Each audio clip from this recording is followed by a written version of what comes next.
Assalamualaikum warahmatullahi wabarakatuh. Perkenalkan, nama saya Mahendra Dipa Wahyu Pratama dengan NIM akhir 123. Di sini saya akan memenuhi tugas hukum internasional atau HI. Dan saya akan menjelaskan tentang apa itu belligerent. Belligerent adalah istilah yang berasal dari bahasa Inggris yang merujuk pada sikap atau perilaku yang agresif, permusuhan atau berkonflik.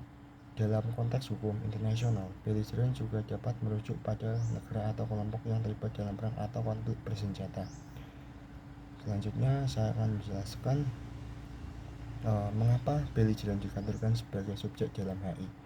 Belligerent dalam hukum internasional merujuk pada pihak-pihak yang terlibat dalam konflik bersenjata, termasuk negara dan kelompok pemberontak yang diakui. Mereka memiliki kepribadian hukum yang kemungkinan mereka untuk berperan sebagai subjek hukum internasional dan terikat pada ketentuan hukum yang berlaku. Contoh subjek belligerent. Contoh subjek belligerent berikut adalah beberapa contoh, yaitu negara yang terlibat dalam perang. Negara-negara secara resmi terlibat dalam konflik bersenjata seperti negara yang berperang satu sama lain dianggap sebagai subjek belligerent. Misalnya dalam Perang Dunia II, negara-negara seperti Jerman, Inggris, dan Jepang adalah contoh subjek belligerent. Dua adalah kelompok pemberontak. Kelompok bersenjata yang berjuang melawan pemerintah yang sah juga dapat dianggap sebagai subjek belligerent. Pertama, jika mereka memenuhi kriteria tertentu seperti memiliki struktur komando yang terorganisasi dan mampu mematuhi hukum perang. Contohnya adalah kelompok seperti FARC di Kolombia.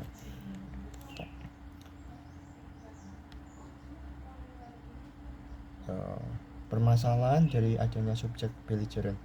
Adanya subjek belligerent dalam konteks hukum internasional dan konflik bersenjata dapat menimbulkan beberapa permasalahan, antara lain pengakuan dan legitimasi.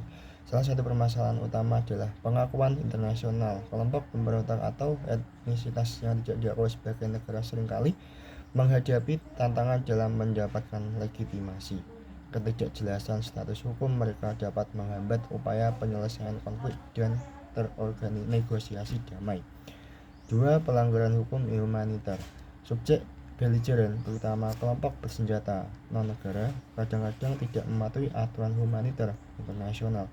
Ini dapat mengakibatkan pelanggaran serius seperti serangan terhadap warga sipil, penyiksaan, dan perlakuan tidak manusiawi terhadap tahanan.